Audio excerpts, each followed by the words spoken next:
My name's Mark. This happened in 2018 when I was 34.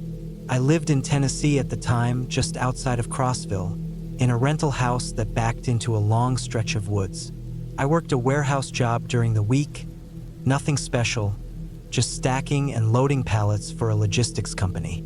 My days were simple, and my nights even quieter.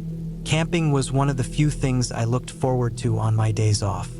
I wasn't into fancy campgrounds or heavily trafficked trails. I liked the deep woods, places where I could sit under the trees and hear absolutely nothing man-made. It helped me shut my brain off. There was a spot I'd found on an old hunting map called Crooked Hollow, about 20 miles south of where I lived. I'd never seen anyone else out there, and the only way in was through a barely noticeable trailhead off a one-lane road. No signs. No markers. If you didn't know about it, you'd never find it. I packed light for that trip, just my internal frame pack, a one-man tent, a tarp, a steel mug, and enough food and water for 3 days.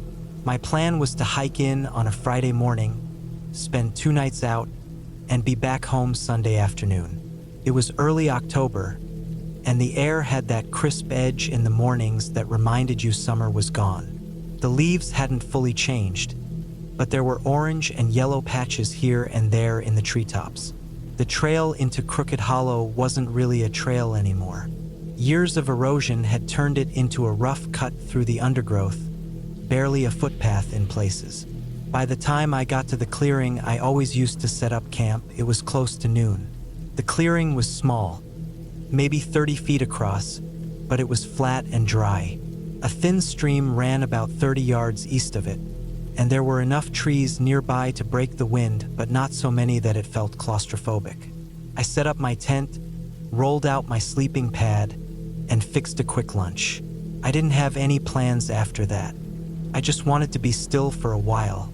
The first night was uneventful. I sat by the fire after sunset, listening to the woods and watching the flames dance. Around midnight, I crawled into my tent and zipped it up. The wind moved through the trees like soft breathing. It was peaceful. I slept straight through till dawn. The second day, I decided to explore a bit deeper into the woods. I followed the stream eastward, figuring I'd loop around and circle back by mid-afternoon. I brought my pack, my knife, and a liter of water. After maybe an hour of walking, I noticed the stream bed starting to widen. It wasn't deep, maybe ankle-high in the deepest parts, but it split around a small rise of land that had clearly been formed by erosion over years. I decided to cross over the higher ground and see what was beyond it. That's when things started to feel off. It wasn't anything I could see at first, more like a feeling. The woods got quieter. I realized I hadn't heard a single bird since crossing the ridge. No insects either. The leaves under my boots sounded louder than they should have. Every step felt like it echoed a little too long. I thought about turning back, but something kept pushing me forward. I followed the flattened strip of earth past the ridge, stepping over broken branches and rotted tree trunks, until I caught a weird shape ahead of me in the underbrush. It was a blue tarp. At first I thought it was just an old hunting blind or maybe some trash someone dumped years ago. But as I got closer, I saw it was pinned down at the corners with large rocks. It looked out of place, too clean and deliberate to be old garbage. The edges weren't frayed. The color hadn't faded. I stood there for a long moment, just staring at it. There was a strange smell in the air, sweet but rotten, like fruit left too long in the sun. I tried to tell myself it was just a dead animal, maybe a deer. That wasn't uncommon out here, but something about the shape of the tarp didn't sit right. It wasn't crumpled or torn. It had a distinct outline underneath, lumpy at the ends but smoother in the middle. I could see where the tarp dipped slightly, as if whatever was under it had settled. I don't know why I pulled it back. Curiosity, I guess, or maybe something deeper. When I moved the rocks and peeled the tarp back, I immediately knew it wasn't an animal. It was a man. His body had been there a while, maybe a week or two, based on the way his skin had started to bloat and pull tight over his face. His eyes were gone. Whether animals had taken them or they just decomposed, I couldn't tell. His mouth was open, his lips pulled back in a way that made it look like he was trying to scream, but there was no sound. He was wearing jeans and a brown flannel shirt, both stained and stiff. His boots were still on. One of his hands was clenched so tightly that the skin had split across the knuckles. I backed away fast. My heart was thudding in my chest, and I felt sick. I turned and vomited into the underbrush. My head was spinning. My brain was trying to catch up to what my eyes had seen. I hadn't brought my phone. I never did on camping trips, mostly because there was no reception out here anyway. I had no GPS, no radio, just me and the woods. I stared back at the body, trying to figure out what to do. Part of me wanted to run, but another part kept me there, like I owed it to this man to make sure someone found him. That's when I noticed something else. There were drag marks near the tarp. Subtle, but they were there. The leaves and soil had been disturbed in a way that didn't match the rest of the area. I followed them back about 10 feet and found a second patch of disturbed ground.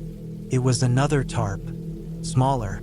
I hesitated longer before checking this one. I already had a bad feeling. This one didn't have a body, but it did have a shovel. A cheap, rusted, wood-handled shovel with dried mud caked on the blade. Next to it was a half-empty bottle of water and a stained glove. There was a pack too, a small canvas one, and I looked inside it. All it had was a box of granola bars, a flashlight with dying batteries, and a handful of used zip ties. At that point, I felt something shift in my chest. Fear, real fear, not the kind you get from hearing a twig snap at night. I wasn't just dealing with a dead hiker or someone who'd gotten lost and passed away from exposure. Someone had put him there. Someone who might still be out here. I left everything where I found it and backed out of the clearing, taking the same path I came in on, carefully avoiding the drag marks. Every sound made me jump. Every branch that cracked made me flinch. When I got back to my campsite, the fire pit was cold. I'd let it burn out that morning. I tore down my tent, packed my gear in under 5 minutes, and started heading back toward the trailhead. My brain kept flashing images of that body. His open mouth, the bloat in his face, the zip ties. I made it out of the woods by late afternoon, sweating and shaking even though the temperature had dropped. I drove straight to the county sheriff's office, not stopping for anything, not even water. The officer at the front desk gave me a strange look as I stumbled in, covered in dirt and probably reeking of smoke and fear. I told them what I found, where I found it, and waited while they called in the proper people. That part was a blur. Lots of questions, lots of paperwork, and a ride back into the woods with a search team the next morning. I didn't sleep that night. I sat in my living room, lights on, hands trembling every time I closed my eyes. They found the body. The man had no ID on him, but they were able to identify him eventually from fingerprints. He was from Kentucky, 36 years old. Hadn't been reported missing because, according to his family, he'd gone off the grid years ago. No leads on who did it. No suspects. No arrests. They took my statement again, had me walk them through everything, but I didn't know anything else. I never saw anyone out there, never heard anything. The sheriff said it could have been a bad deal gone worse. Maybe the killer thought no one would ever find him that deep in the woods. They were almost right. I didn't go back to Crooked Hollow. I haven't been camping since. Sometimes I still think about the look on that man's face. The silence of the woods.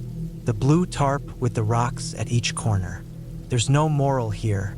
No twist ending. Just the reality that bad things happen, and sometimes you find them when you least expect it.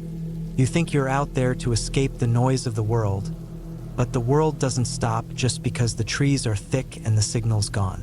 A few months after everything, the sheriff called to tell me they'd cleared the case from active status. Not enough evidence. No witnesses. Nothing to go on. The file was closed. That was that. I don't sleep well anymore. I still go to work, still stack pallets, still keep my head down. But I always carry my phone now, even when I'm just driving through town. And I keep a flashlight in my glove box, just in case. Some nights I dream I'm back in those woods, walking that same trail, only this time when I pull back the tarp, it's not a stranger. It's me.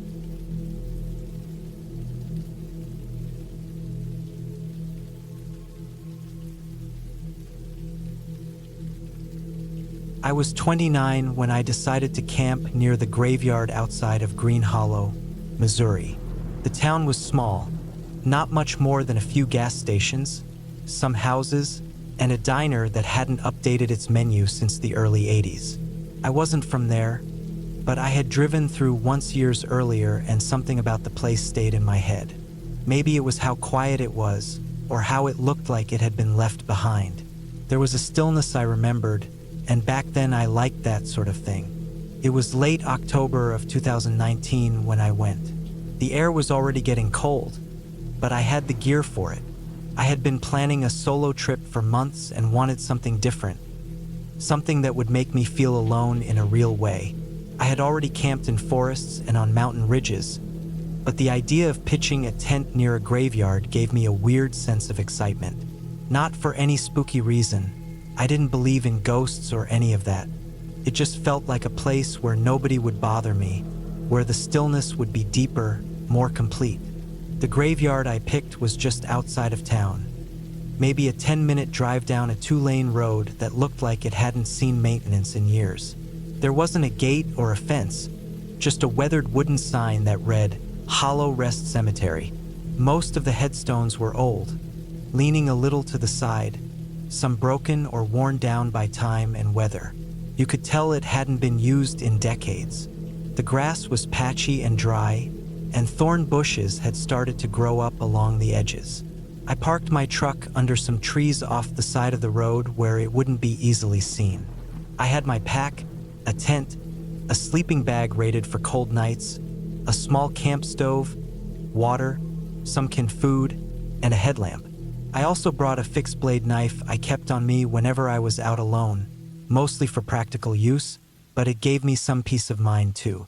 I hiked in about 100 yards, just far enough that I couldn't see the road anymore. I found a flat spot not too close to the graves, but close enough that I could see the headstones through the thinning autumn trees. It was quiet, really quiet. No wind, no cars, just the crunch of dry grass under my boots.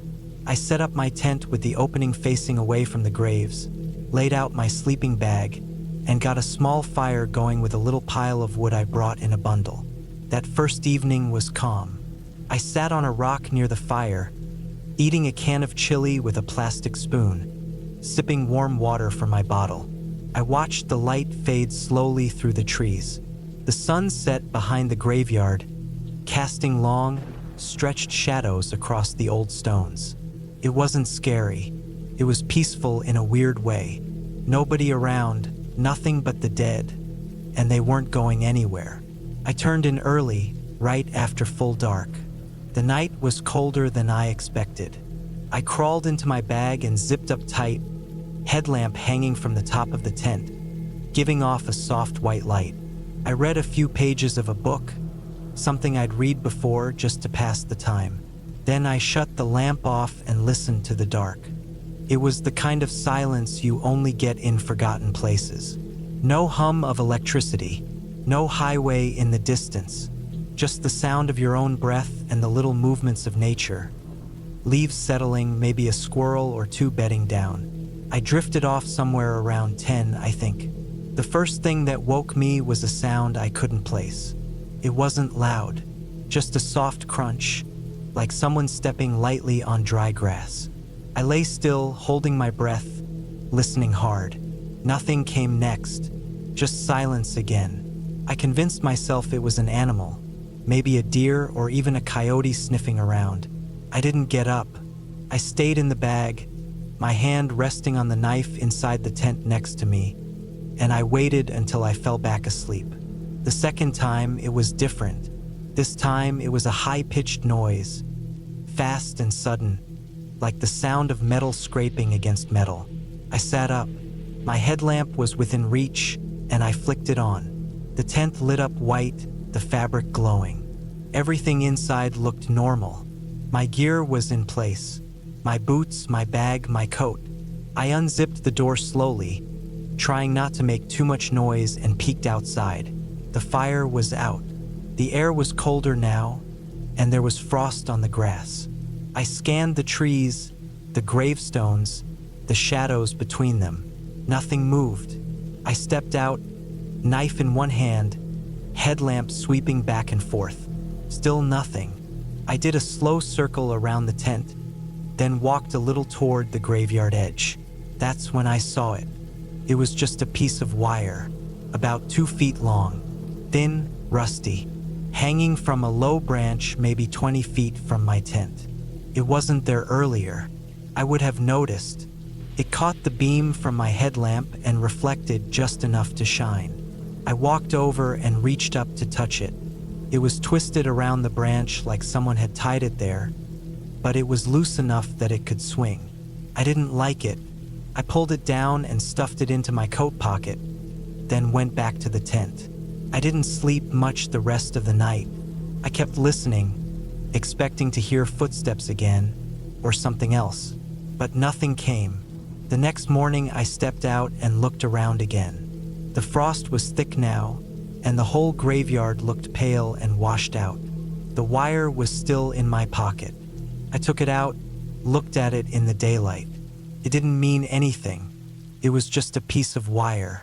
Could have been part of a fence or something someone dropped. But I didn't believe that. Not anymore. I walked the edges of the cemetery, looking for signs of anyone else. I didn't see footprints or fresh tracks. The ground was hard, but not frozen. I could see my own trail from the day before, but nothing else. Still, the feeling stayed with me that someone had been out there. Not a ghost, not a spirit, just someone. That afternoon I hiked further out, tried to take my mind off it. I followed a dry creek bed that curved away from the cemetery and cut into the woods. I found a broken down hunting blind and some old beer cans. Nothing recent, no sign of anyone else. I stayed out there for a couple of hours before heading back as the light started to drop. When I got back to the tent, something was off. My tent flap was open, just a little, but I always zip it shut. Always. I stood there a minute, not moving, watching it sway in the breeze. Then I walked up slowly, knife ready, and looked inside. Everything was still there. My bag hadn't been touched. My food was sealed, but my sleeping bag was unzipped and laid open like someone had looked inside it. I stood still for a long time. Then I packed everything up. I wasn't going to spend another night there. I didn't care if I hadn't seen anyone. Someone had been there. Someone had opened my tent and looked through my stuff.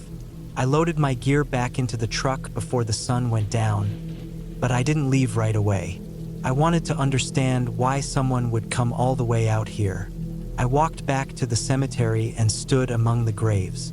The stones were old, some unreadable, but as I moved further back, I found something new. Fresh dirt.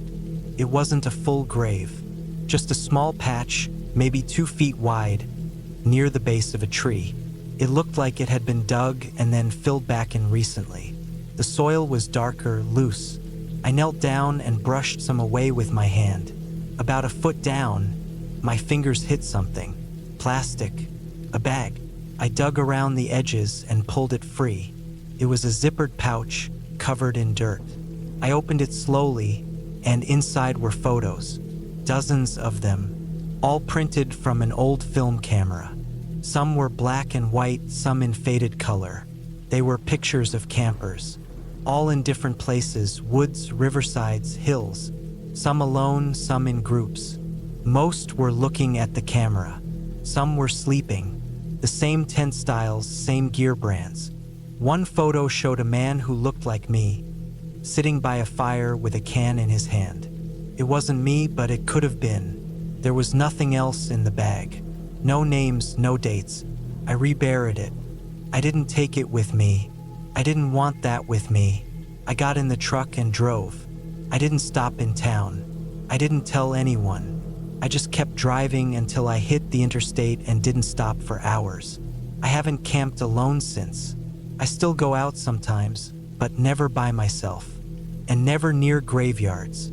I don't believe in ghosts, not even now. But I do believe in people. And some people watch. Some people wait. And some of them leave pictures in the ground where they think no one will ever find them. But I did. And I left them right where they were.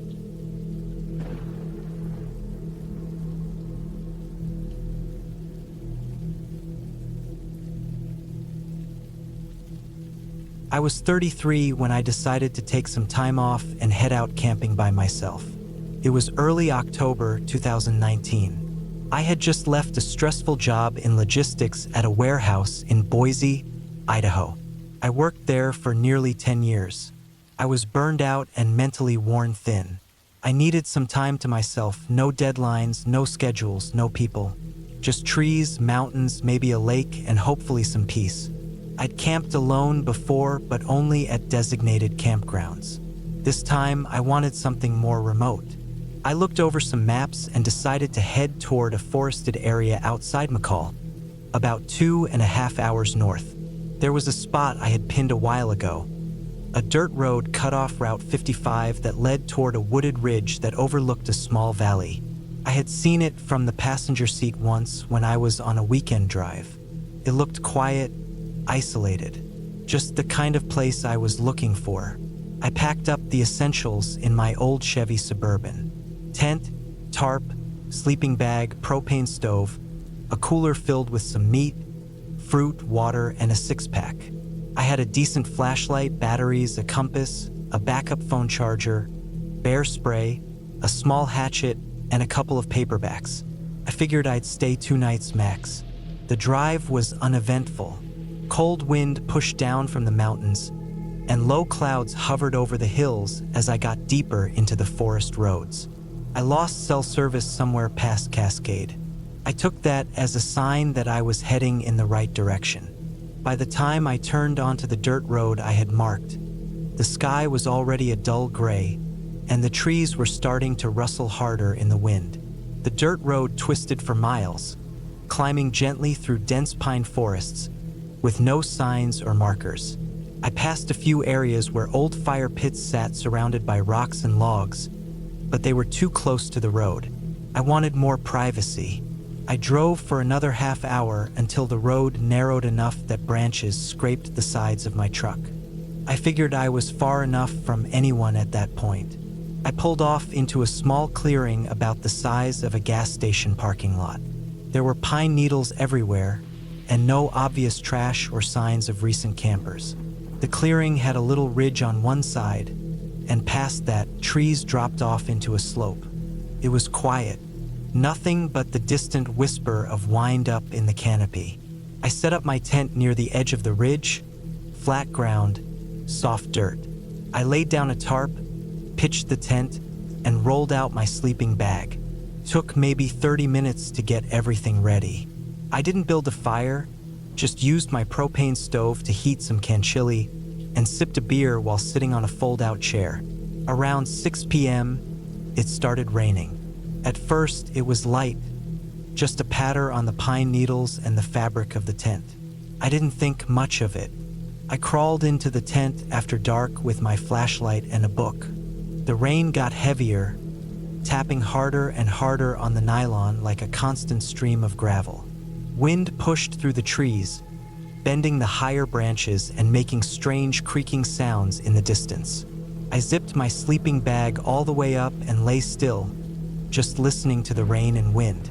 Sometime around midnight, I woke up to a strange noise. It wasn't the wind or the rain. It was a snap, like a thick branch breaking under pressure. I lay still. The rain was steady now, beating down hard on the tent, but I could hear something outside over it. Something soft, a kind of shuffling sound, not far from the tent. My first thought was an animal, maybe a deer moving around. maybe something larger. I stayed still and listened harder. The sound was slow, deliberate. I thought about unzipping the tent and flashing my light, but something in my gut told me not to move. Not yet. Then I heard it again. A crunch. Not pine needles. Something harder, gravel, maybe? Like a boot. I gripped my flashlight and slowly turned it on without opening the tent. The light cast strange shadows through the tent fabric, and for a second, I thought I saw a shape move across the outside wall. Just a flicker. I froze again. Who the hell would be out here? I hadn't seen another vehicle in hours. The road was too rough for anyone to casually drive down, especially in the rain. I didn't even think anyone knew this spot existed unless they were deliberately looking for it. I waited maybe 5 minutes before unzipping the tent flap just an inch and shining the flashlight out. I didn't see anything. Rain hit the beam in a shimmering mist. The trees were black silhouettes. The ground was slick, wet with mud and scattered pine needles. I swung the light left and right slowly.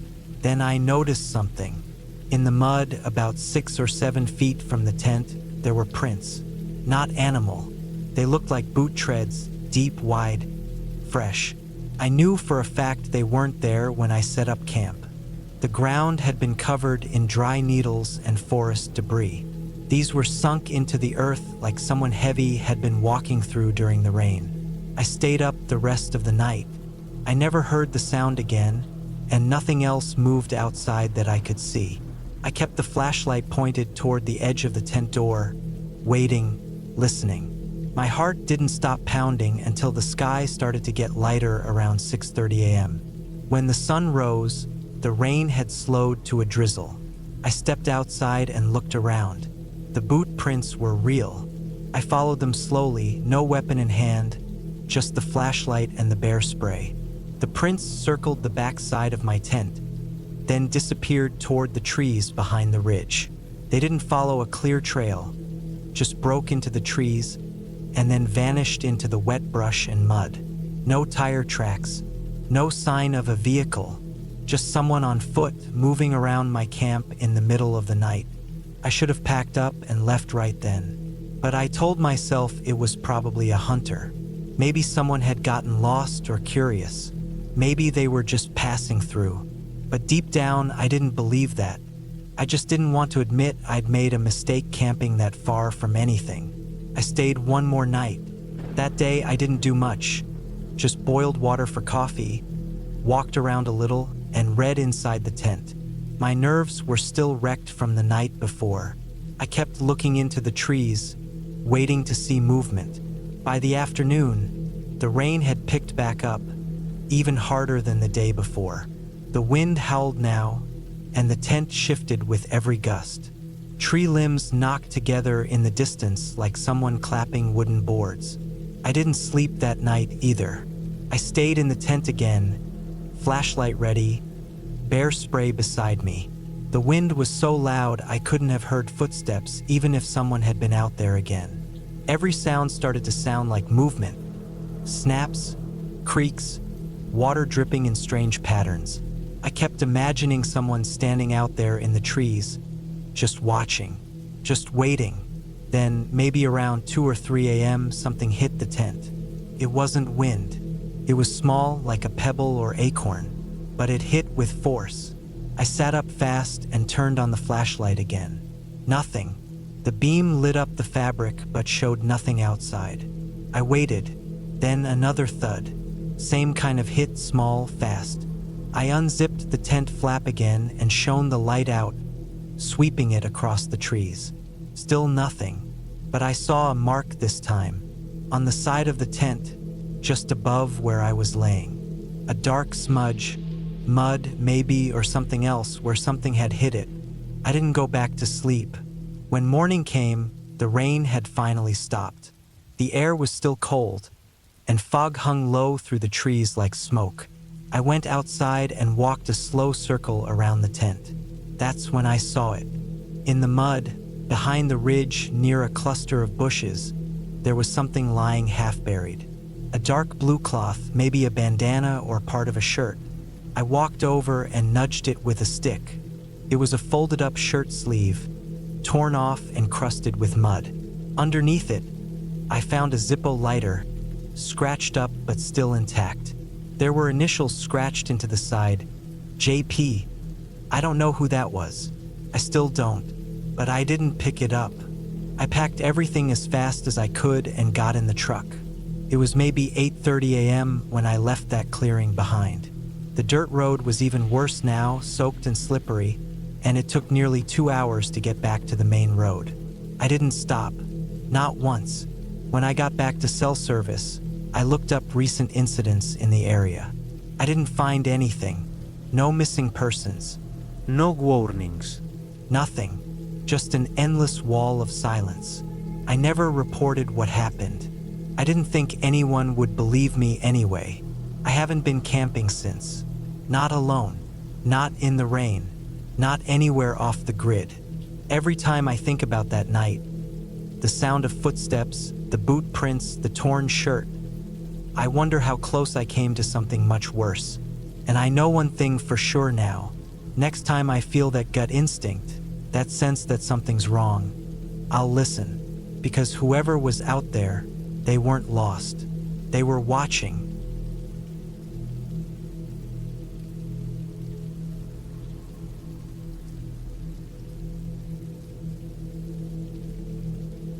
It was late November of 2016, and I had taken a full week off work to do something I hadn't done in years: go hunting alone. I was 36 at the time, divorced for over 2 years, and living alone in a small house outside of Kalispell, Montana. My job at the mill paid okay, but the stress of the schedule and the isolation from real nature had been wearing on me.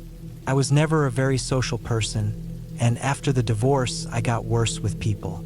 I'd started spending most of my weekends watching outdoor shows or reading old field guides I had picked up from secondhand stores. The plan was to spend 6 nights out in the Cabinet Mountains. There's a section west of Libby that I always liked. A quieter stretch, no maintained trails, but plenty of elk sign if you're patient. I wasn't after anything big or trophy-like. I just wanted meat. I packed my old .308 8-bolt action rifle, my gear, enough dry food and water filters to last a week, and drove out on a Monday morning. I left my phone in the truck. There's no service out there anyway. I brought a Garmin GPS just to mark camp and use coordinates, but I mostly relied on my old map. I parked off a narrow logging road that hadn't seen traffic in years and locked up the truck. From there, I hiked 5 miles in, slowly climbing through dense pine and tamarack forest, with thick underbrush in parts and long stretches of open rock slides in others. I knew a place up on a ridge, flat enough to pitch a tent and far enough from any logging routes or campgrounds to avoid people. The air was sharp and cold, and I had to take short breaks as I climbed, adjusting my pack, letting my back breathe through the sweat. By the time I got to my camp spot, it was almost 3 in the afternoon. I set up the tent facing east and dug a small fire pit a good 20 feet from it. There was a slow creek downhill, maybe a 3-minute walk, and I could hear it faintly in the silence. That first night was uneventful. It was cold enough to keep most animals quiet. I laid in my sleeping bag, staring up through the thin nylon as the wind slid over the ridge. The sound of the forest at night always helped me sleep. The creaking branches, distant owls, that low rustle of needles when something small walks by. I fell asleep thinking about where to scout first thing in the morning. Day 2, I woke up with frost on the inside of the tent. I brewed some coffee over my little stove and sat watching the sky go from black to dark blue, then light gray.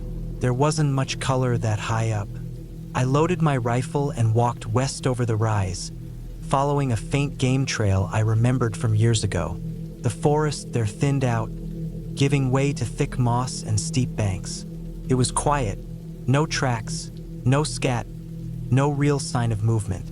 I moved slowly, taking my time, pausing every 20 steps to look and listen. That's how I like to hunt. Still, slow, quiet. I circled back after a few hours and made it back to camp by late afternoon. That evening, just before sunset, I thought I saw movement across a distant tree line. Too far to make out anything clearly, but something big enough to stir the branches. I watched through my scope for a while, but nothing else moved. I marked the location on my GPS and made a plan to check it out in the morning. That night, something woke me up. It wasn't a loud sound. It was subtle, like someone stepping on frozen grass, soft and deliberate. I opened my eyes and laid there, holding my breath, trying to listen past the sound of the wind. Then I heard it again, 2 soft steps. Then nothing. I sat up slowly, zipped the sleeping bag down quietly, and reached for my rifle. I didn't turn on a light. I just sat there, back straight, ears wide open. 10 minutes passed, then 20. I finally unzipped the tent and stuck my head out. The moon was out, casting long shadows. Everything was still. I didn't see anything, but my gut didn't let it go. I stayed up the rest of the night on edge, just watching the dark. Day 3, I hiked toward where I'd marked that tree line. The forest was thicker there, harder to move through without noise. I found fresh droppings, warm and moist, elk maybe an hour old. I slowed down, scanned the ridge ahead. I didn't see anything but felt I was close. I stayed out longer that day, maybe too long. I had to bushwhack through some tough thickets to get back. Got back to camp after sunset. I ate cold jerky and a granola bar, too tired to heat anything up. That night, I made a fire. Not a big one, just enough to give off light and smoke.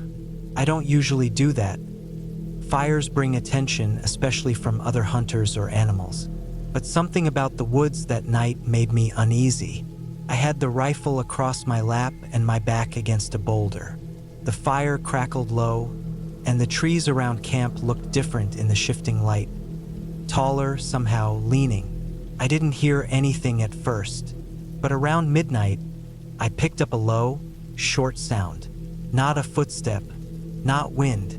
Sounded like a click or snap, like someone slowly breaking a stick in half on purpose. Came from downhill near the creek. I stood up and walked away from the fire, slow and quiet. I crouched behind a tree and waited, eyes down toward the slope. Nothing. Then I saw it. Not clearly, just a shape, a figure, tall, still, maybe 100 yards out, between 2 trees. I squinted, thinking it might be a tree itself or a shadow, but I swear it wasn't there a minute ago. I raised the rifle slowly and looked through the scope. There was nothing. I held my breath, scanned the entire slope. Nothing. I stayed out there for 2 more hours. I never heard another sound, but I didn't sleep either. By day 4, I was running on fumes. I told myself it was just my nerves, my imagination. When you spend enough time alone in the woods, your brain starts making patterns out of nothing. Still, I couldn't shake the feeling that someone was around. I hunted again that day, but half-heartedly. My focus was gone. I kept looking over my shoulder, jumping at squirrels, freezing at every snap of a twig. I even considered packing up early, but the thought of hiking out 5 miles in the dark didn't sit well with me either. I decided to wait it out. That evening, I moved my tent, just 100 yards deeper into the tree cover. I didn't want to be in the same place twice. I didn't light a fire. I barely ate. I laid in the bag, rifle next to me, every sound outside turning into a possible threat. Then, just after midnight, I heard it again. Steps. Not animal steps, these were heavier, slower. Human. 1 step, then 2. Then silence. I waited. Another step off to the left. Closer. Then nothing. I sat up, heart pounding, grabbed the rifle, and unzipped the tent. I didn't go outside this time. I just sat there in the opening, watching the dark trees. Then I heard a new sound, something brushing against my tent. Just the faintest swipe, like a hand dragging across nylon. I froze. I didn't move, didn't breathe. Then it stopped. I waited in that position for what felt like an hour. Nothing else happened. Eventually, the cold forced me back into the bag, but I didn't sleep. I waited until dawn, then broke down the tent fast. I didn't even eat breakfast. I packed everything, loaded the rifle, and started the hike out.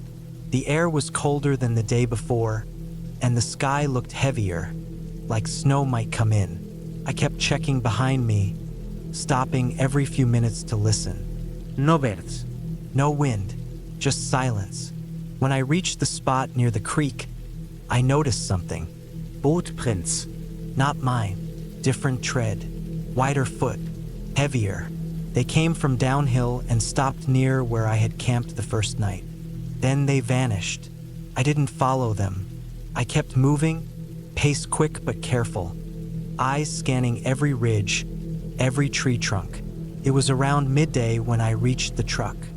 The relief I felt when I saw it was still there, untouched, was hard to describe. I tossed my gear in the back, unlocked the door, and sat inside for a long time, engine running, heat blasting, doors locked. I didn't tell anyone about what happened. When people ask me about hunting trips, I just say it was cold and I didn't see much. But here's the truth. I went back 2 weeks later. I brought a friend with me, a guy I trust who knows how to track and shoot. We went up the same ridge, followed the creek down, and we found something I can't explain away. A small shelter hidden behind thick brush. Looked like someone had built it years ago, then started using it again recently. Old tarp, fire pit, broken tools, a pile of bones, small animals, maybe deer. There was even a makeshift bench made out of a log and 2 stumps. But the weirdest thing was the wall. It had photos nailed to it, old pictures faded by rain. Campers. Hunters. Some looked like Polaroids. Some looked taken with a zoom lens. None of the people were smiling. We left without touching anything. Hiked out fast. Called it in to the county sheriff's office. I don't know what came of it. They never followed up. I haven't been back to that part of the mountains since. I still hunt, but never alone. Never that deep. And I always keep my tent close to the road now, just in case.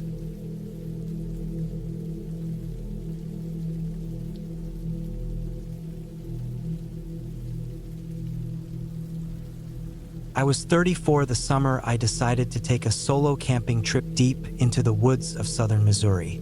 It was 2022, and I had been working nonstop in St. Louis at a warehouse logistics job that paid all right but kept me cooped up in a huge concrete building for 10 hours a day, 6 days a week. I hadn't had a break in nearly a year. My apartment didn't feel like a place to relax anymore. It was just another box. I had grown up hiking and fishing with my uncle in the Ozarks, so I figured I'd head that direction again. It wasn't a special occasion or anything. I just wanted silence. My plan was simple: 3 nights out in Baxter Hollow, a narrow, barely used section of the Mark Twain National Forest. No cell signal, no people, just trees, water, and a cooler of food.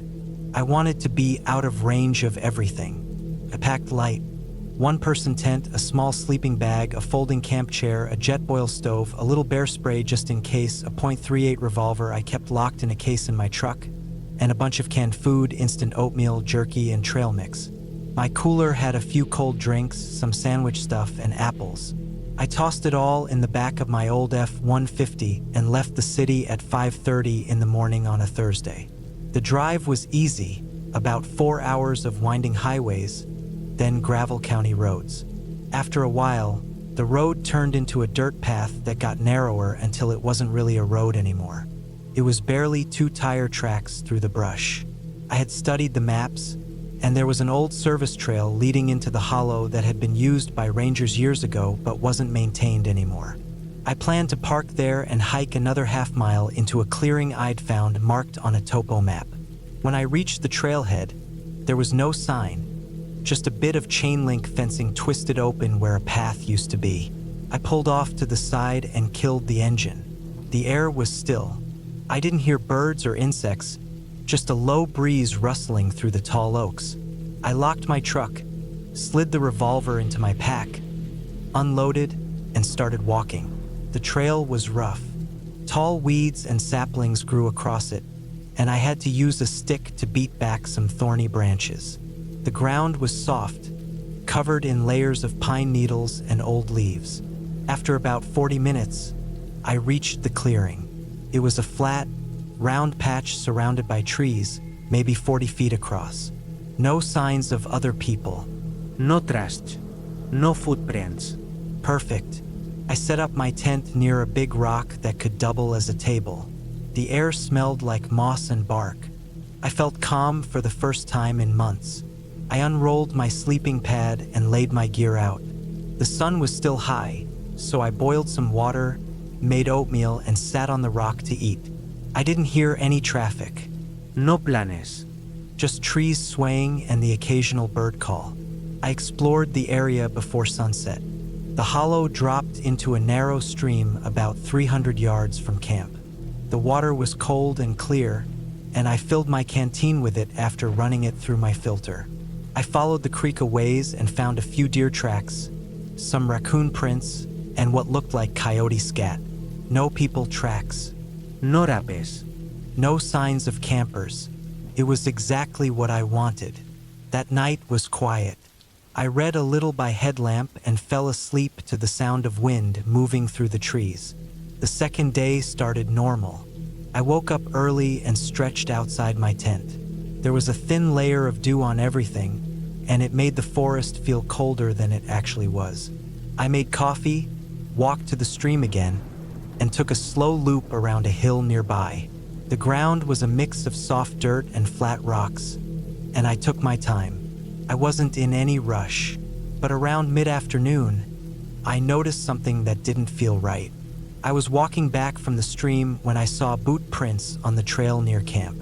Deep treads, not mine. Big feet. The prints came from the forest and stopped about 15 feet from my tent, then turned back the way they came. At first I thought maybe a hunter had wandered through. It wasn't hunting season, but sometimes people came out anyway. But these prints were fresh. I would have noticed them earlier. The soil was damp from morning dew, and the edges were still sharp. I looked around. No voices. No movement, just trees. It unsettled me. I hadn't seen a single vehicle parked on the dirt road, and there were no other trails nearby. For someone to show up here, they would have had to bushwhack miles through forest. Why walk all the way here and turn around without saying anything? I circled the clearing, scanning the brush. Nothing. I didn't see any gear. No trash. No rope or tarps stashed nearby. I went back to the trail and followed the prints for a while. They led away from camp and disappeared into denser woods, where the underbrush got thicker. I didn't like it. I walked back to my tent and sat on the rock for a while, watching the trees. The sun was already sliding toward the ridgeline, and shadows were starting to stretch. I thought about packing up, but I talked myself down. It was probably nothing. Maybe someone had come through earlier and I just missed them. Still, I kept my revolver close that night. The third day was warmer.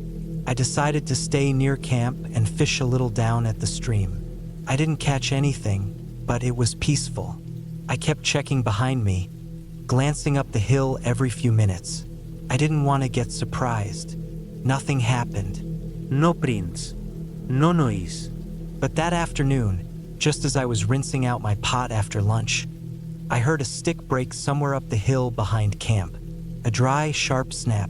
Not wind, not a squirrel. Something heavy. I stood still and waited. Another snap, then silence. I crouched down behind the big rock and stayed there. I had no reason to panic. Animals made noise all the time, but something about it felt off. It wasn't random. It was slow, one step at a time. After maybe a minute, I stood up and scanned the hill. I didn't see anything. No movement, just thick trees and undergrowth. I slowly walked to the edge of camp and listened. Nothing. I circled the clearing again and found no prints this time. No broken branches. It had gone still again. The kind of stillness that made your ears ring. That night, I didn't sleep. I sat in the tent with the fly rolled back, watching the tree line. I kept the revolver next to my sleeping bag and the bear spray within reach. Around 2 a.m., I heard it again. Footsteps. Slow. Crunch. Crunch. Then a long pause. Then crunch again. Whatever it wasn't walking like an animal. The steps were too even. No scary. No sniffing. Just walking, trying to be quiet, deliberate. I held my breath. My mouth went dry. I could hear my heart beating in my ears. I waited, gripping the revolver with both hands, but I didn't move. Eventually, the footsteps faded. No breathing. No talking. No lights. Just slow, steady steps going the way they came. I stayed frozen for another hour. I didn't dare unzip the tent or move. I just stared at the darkness. I broke camp at first light. I didn't cook. I didn't make coffee. I didn't even pack carefully. I just stuffed everything in my pack, grabbed the bear spray and the revolver and started hiking out. Every 20 steps, I stopped and listened. Nothing followed me, but I never felt alone. When I reached the trailhead and saw my truck, I nearly ran to it. I tossed everything in the bed, unlocked the driver's side, and climbed in. I started the engine and locked the doors immediately. Then I saw something that made my stomach twist. On the driver's side mirror was a piece of fishing line tied in a little loop. A short piece, maybe 10 inches, looped once and pulled tight. Clean and deliberate. It hadn't been there when I arrived. I would have noticed. I didn't touch it. I backed up fast, turned onto the gravel road, and didn't stop until I was 2 counties away. I told myself it was just a weird coincidence. Maybe a hunter playing a prank. Maybe some strange, lonely backwoods guy out walking. But I've been out in those woods many times in my life. People don't just appear and vanish like that. And no one hikes miles into the thickest part of a hollow just to walk in circles and leave little markers on a stranger's truck. Someone knew I was out there. They watched me, maybe for more than a day, and they got close enough to leave a sign without me hearing them. That part still gets me. I didn't see their face. I never heard them speak, but they were out there, moving slow, watching, waiting for something. I haven't camped alone since. I sold the revolver a few months later and don't go more than a few hundred yards off any marked trail now. I've never gone back to Baxter Hollow. I don't even drive near it. Some places feel quiet because they're peaceful. Other places feel quiet because something is watching.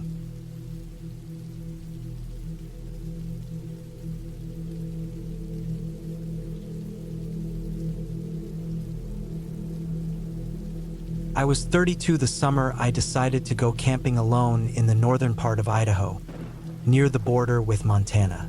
It was July 2018, and I had just left my job at a property management company in Spokane. I needed time to clear my head. I'd spent almost 9 years behind a desk, and it felt like the walls had started closing in on me. So when I handed in my resignation letter, I packed my truck and drove east, not telling anyone where I was going except a note left on the kitchen counter in my apartment. I wanted real solitude, no cell service, no people, no work emails, just trees, rivers, dirt, and silence. I'd read about a small national forest area called Big Fork Ridge. It wasn't a popular camping spot, which was exactly what I was looking for. No RVs, no kids on bikes, no picnic benches, just raw land, some old Forest Service roads, and spots where you could hike in and set up a tent. I didn't want to be anywhere near a campground. I drove along a 2-lane road most of the way, then turned onto a gravel trail that narrowed to the point where tree branches brushed against both sides of the truck. After an hour of navigating rocks, potholes, and washed-out dips, I found a small clearing near a creek. It wasn't flat, but it was open enough to pitch a tent. I stepped out, stretched, and looked around. No tire tracks, no footprints, no sign that anyone had been there in years. It was perfect. I set up my tent near a patch of pine needles where the ground dipped slightly toward the creek. The sound of water was constant, low and steady. I laid out my sleeping pad, unpacked my food container, and hung my bear bag up in a nearby tree. Then I walked a bit upstream to see if I could find a better fishing spot. I didn't bring a rod, just a line and hook, which I'd wrap around a stick and drop in where the water was deep enough. By the second evening, I felt like I'd melted into the woods. I spent most of the time gathering dry wood, cooking over a small fire, and walking miles in the trees with nothing but my backpack, knife, and a bottle of water. I saw a few deer, some elk scat, and once a set of what looked like mountain lion tracks near a downed log. But no people, no other campers, not even old beer cans or wrappers. It was like the place had been forgotten. That's why it bothered me so much when I found the boot print. It was the third morning. I had hiked up a hill just east of my camp, trying to get a view of the ridge. I climbed over a patch of loose rocks, and just beyond them, on a stretch of moss and soft dirt, there it was, a very clear, very recent boot print. Not mine, bigger than mine, probably a size 12. Deep tread, deep heel. The kind of mark you leave when you're carrying weight, maybe a pack. It was facing downhill toward my camp. I looked around and didn't see anything. The trees were thick in every direction. Pines mostly, with some old-growth cedar and fir. I waited a while, listening. Nothing but birds and wind. I told myself it didn't mean anything. Hunters came through these forests sometimes, even out of season. Maybe someone passed through and didn't stay. Still, something about the depth and angle of the print got under my skin. It wasn't on a trail. It wasn't headed anywhere.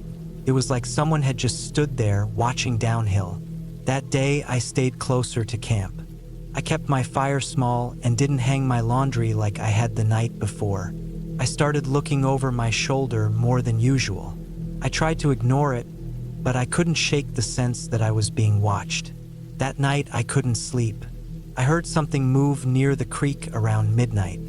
Could have been a deer, but I sat up in my tent and gripped my knife until the sound faded. Then I stayed awake until dawn, just listening to the woods. The next morning, I hiked back up to where I saw the boot print. It was still there. This time, I walked in the direction the print had faced, looking for more signs. I didn't find any at first, but when I curved down toward a dead hollow of trees, I spotted something strange. A piece of white cloth tucked under a log. It was small, like a torn shirt cuff or the edge of a rag. I nudged it with a stick and saw it was stained brown, maybe mud, maybe something else. I didn't touch it. I backed out of that area and returned to camp. I thought about leaving that day, but I'd only been out for 3 nights. I didn't want to panic over a boot print and a scrap of cloth. I tried to tell myself the odds of someone dangerous out here were small, but I moved my tent back deeper into the trees, away from the clearing, just in case. That night, the air felt different, colder, still. No breeze in the branches, just the sound of the creek, a little quieter now. I was lying in my sleeping bag when I heard a crack, not like a twig under an animal. This was heavier, a branch, then silence, then another snap, closer. I didn't move. I held my breath and listened. The sound came again, then again. Something big was moving through the trees, but slow, deliberate, like it didn't want to be heard. I stayed frozen for maybe an hour. The sounds came and went. Once, I heard something like cloth brushing against bark. I never heard footsteps, just snapping and creaking. The first light, I packed my gear. I didn't eat, didn't make coffee. I threw everything into the truck and started driving. The narrow trail out felt like a tunnel. I looked in the mirror 100 times. I told myself I was being paranoid. I almost believed it until I stopped 20 miles later at a gas station in a tiny town called Oxbend. I went to the bathroom to splash water on my face and saw something on the back of my shirt. A smear of red clay. I hadn't fallen, hadn't sat anywhere wet. I didn't think much of it until I walked back to the truck and checked the back bumper. There were fingerprints, muddy, streaked, 4 of them. One was smeared like someone had gripped and slipped. They weren't mine. That night I stayed in a motel. I didn't sleep. I never reported anything. What would I have said? That I saw a boot print? Heard noises? Found a piece of cloth? Maybe it was nothing. Maybe it was a hunter. Maybe it was some drifter living off the grid.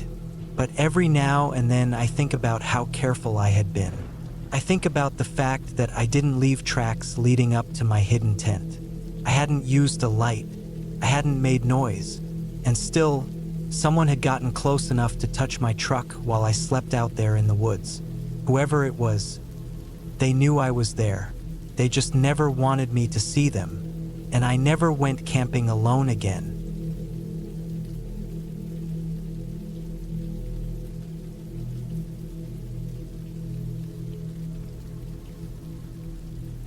I was 33 that summer, tired of work, burned out from everything.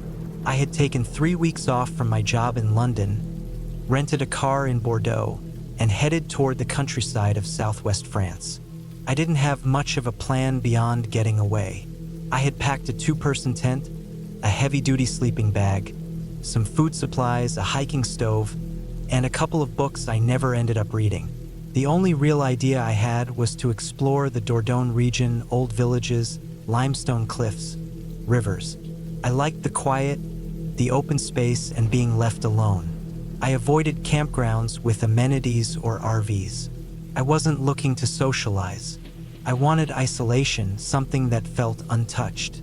I had found a trail near a small hamlet called Saint-Leon-sur-Vizier, with forest on one side and steep hills running toward the Vizier River on the other.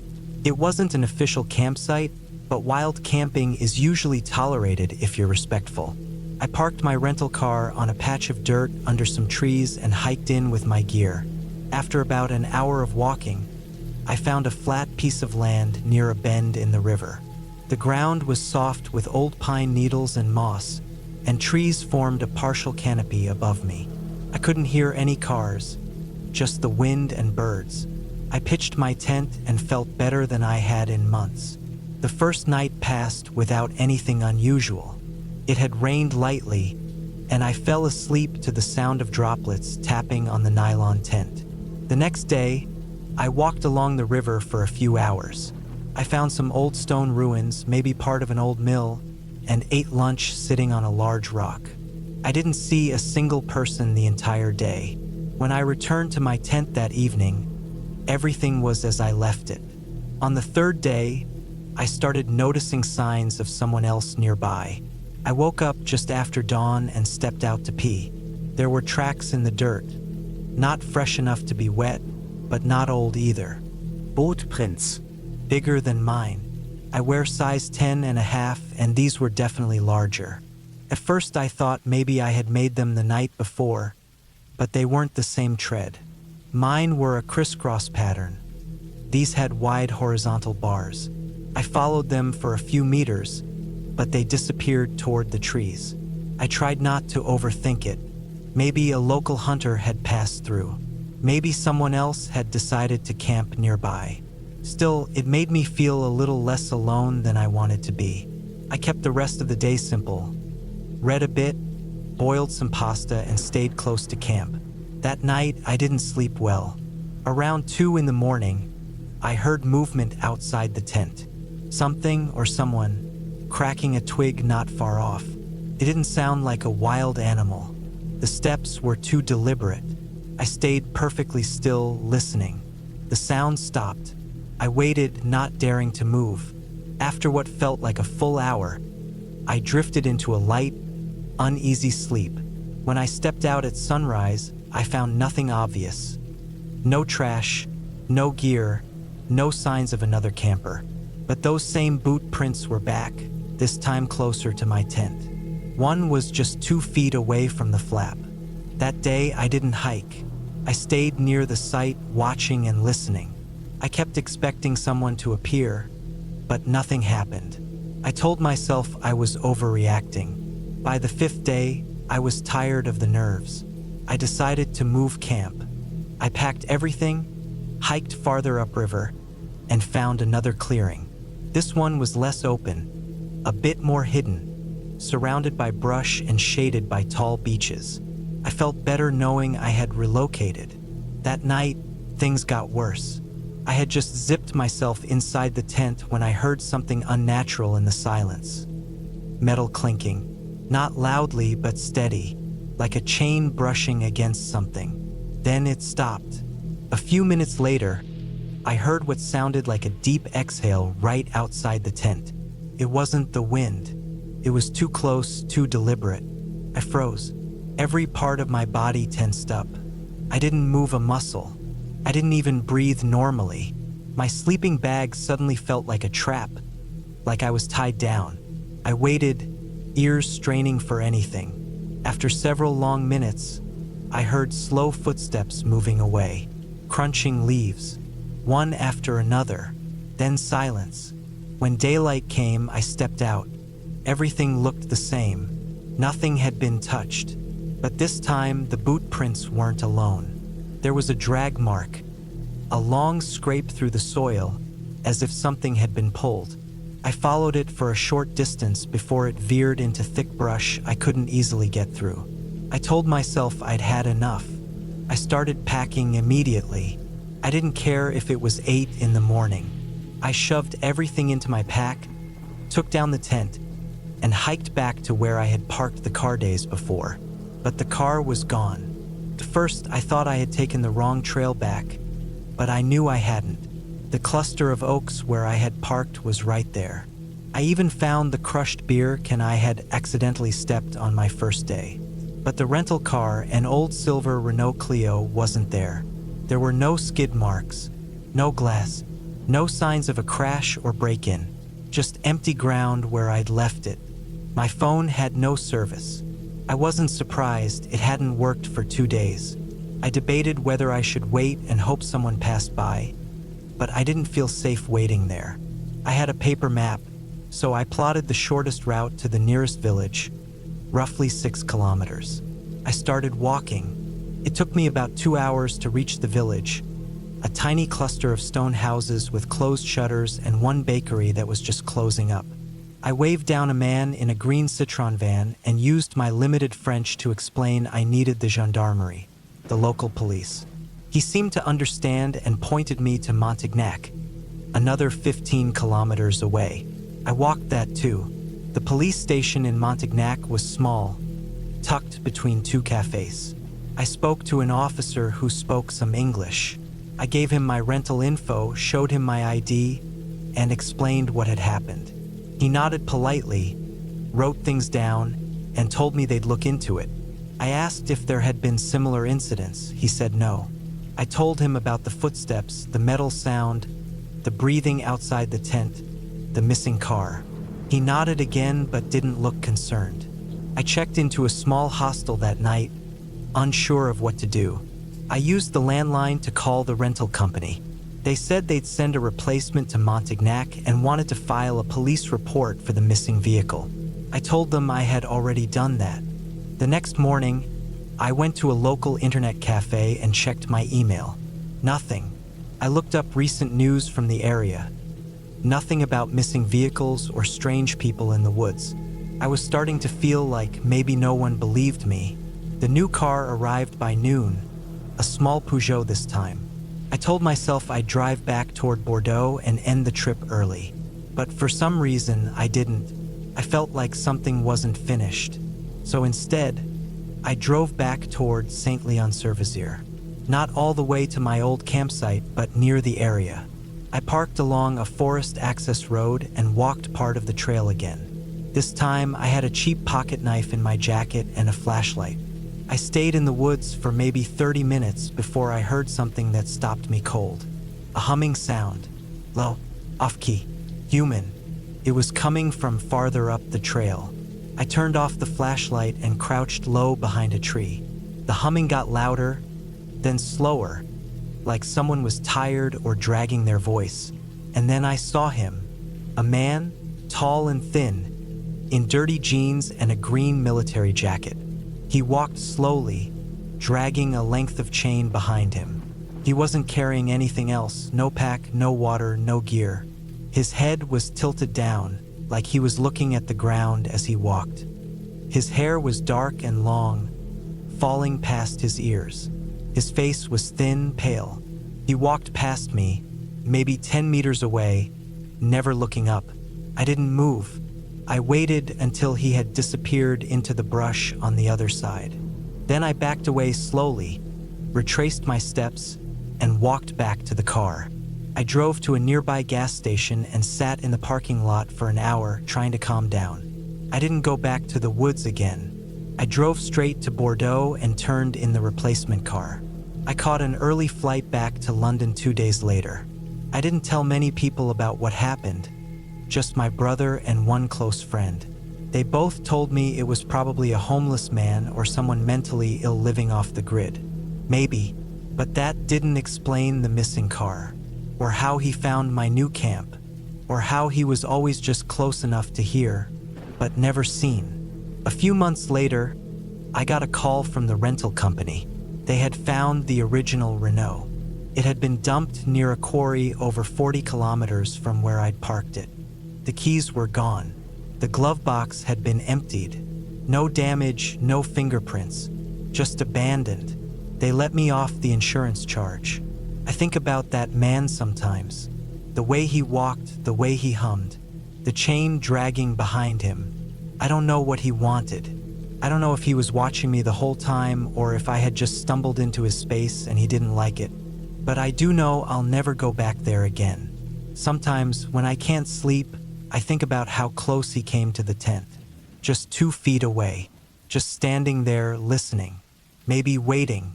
And sometimes I wonder what would have happened if I had unzipped the flap.